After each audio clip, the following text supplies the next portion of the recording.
Whether you think so or not, our perspectives, mindsets, and words that we say have an impact and determine the outcomes of the situations that we face throughout our lives. I'm going to be talking about that in today's video, and if you find value in this message, make sure to give the video a thumbs up, subscribe to the channel, and share it with a friend. Our mentalities and our mindset shapes our reality. It's proven in the Bible, and I want to share a message today from chapter 13 and 14 from Numbers. And to give you some context here, Numbers is about when Moses sends out 12 disciples to the land of Canaan, which is a promised land to the Israelites. So he sends these guys out, and 10 of the 12 return back with a negative mindset.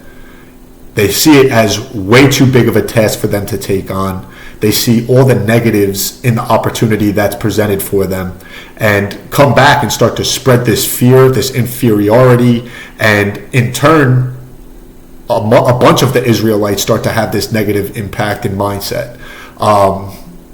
It negatively impacts the mindset of others around them, is what I'm trying to say. And so that's the first point that I want to make.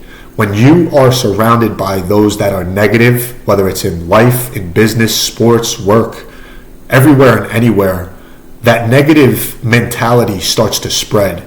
And you quickly have to remove yourself from that negativity, because as we see it here in the Bible, our tongue, the words that we say, are extremely powerful. And this fear starts to spread between the Israelites. And what happens is that at the end of this story, basically,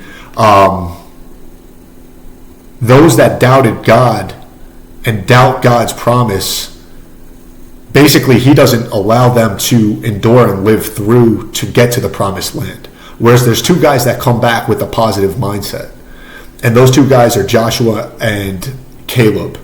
And so those two guys come back and see the opportunity that they have in front of them. They see the positive. They see that they can go in and take this over. So what they say here in Numbers chapter 13 verse 30 is that we should go up and take possession of the land, for we can certainly do it. And that's the point that I want to focus in on. They believe in themselves. They believe that they can do it. And I'll focus in on sports and in sales. In sports, when you're in high school, entering as a freshman, you may look at, you may be 13, 14 years old, looking at 17, 18-year-olds and saying, how am I ever going to see the field? They've put in a ton of work. They've excelled. Is it really likely that I'm going to see the field? That's the mindset of the 10 of the 12 spies that Moses had sent out. And that negative mindset is going to negatively impact your ability and your performance ultimately.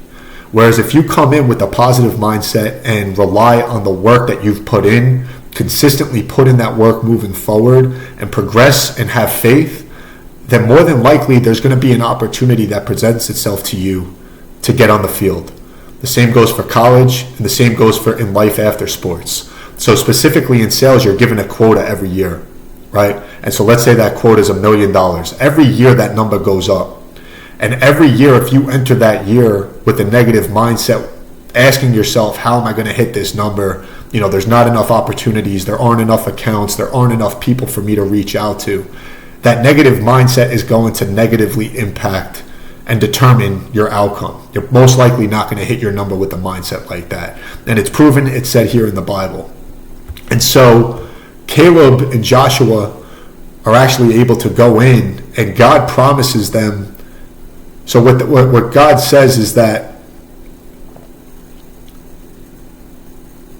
Joshua and Caleb were the only adults who were able to live to enter the promised land.